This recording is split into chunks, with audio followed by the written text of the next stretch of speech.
unlucky in love? Well, your dating profile may be to blame. 5280 magazine did a little research on how to find love, and just in time for Valentine's Day was just over a week away. That's right. 5280 editor-in-chief Jessica LaRusso and Heather Henning of Denver Online Dating joins us now with some tips for attracting the right swipes that are right for you. Good morning, y'all. Good morning. All right. Give us all the tips. What do we need to know this morning? Yeah. So, I think Denver's dating scene gets a bad rap, right? There's a lot of talk about, the Peter Pans out there, the boys who won't grow up. But I don't really think we need to gender it, right? In Denver, people have a lot of hobbies, whether they're skiing or they're going to 20 concerts at Red Rocks a year. They have hobbies. Their lives are full. And so maybe they don't have the motivation of the time to spend on their dating profiles, let alone dating. So they need to be efficient, and that's where Heather comes in. And this is why 5280 said this is the article that we need to put in our February issue just in time for Valentine's Day. So Heather, tell us a little bit about your business, Denver Online Dating. How do you help single Denverites navigate the really tough dating scene? That's a good question. So Denver Online Dating came about because I watched over many, many years of my own dating experience. Everything changed slowly and expectations got higher and higher. And people expect that because you have this fancy camera on your phone all the time, that you have great photos of yourself, that we pretty much all grew up writing on the internet about ourselves. So the expectation that you know how to create these profiles yourself is there, and the clients come to me because they look through their phone and they think, I don't like any of these photos of myself. I don't have any great authentic photos of myself where I look really happy, and I go to try to write my dating profile and I'm incredibly uncomfortable because it's a very uncomfortable thing to have to do.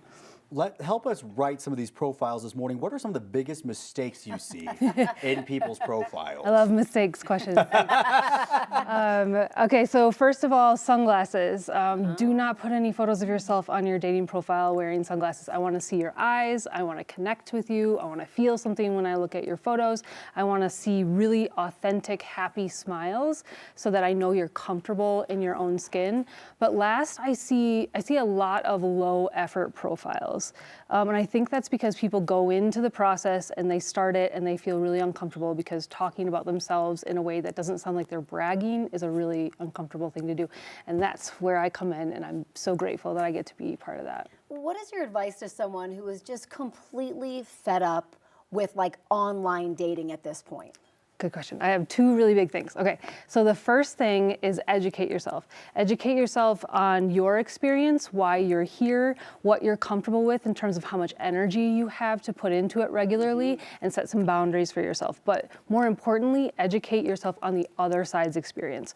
So the more you know about the other side's experience, the more you can empathize, and the less you'll take things personally, like ghosting or other parts of online dating. But second, my favorite is let your nerd out.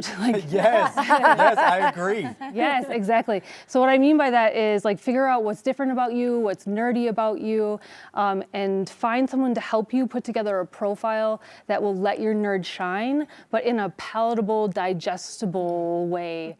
For the other side. Yes, praise for the nerds. Nerds are hot, y'all. I mean, this is only so much. That brain, though, if you got that, I say that having met my partner online as well, too. On the first time, actually. Really? He's my first person to swipe on right there, but I was definitely not his, so it worked out that way. Okay, we got you hooked now, right, Jessica? Where can people go to find more, and what's featured in this magazine? Yeah, so the February issue on newsstands now. It's online at 5280.com. And then we've got a lot of other great content in the issue as well. Yes, so they're setting up right now in the kitchen. I see them. It You looks see amazing. that? They're sticking around this morning. We're talking about what's on the cover here. A lot of people are going NA. They want to know how to make NA drinks or go to bars and businesses that have NA, and we're going to be talking all about that with 5280 coming up at 8:40. So thank you guys so much for coming in. Really great tips. Thank you.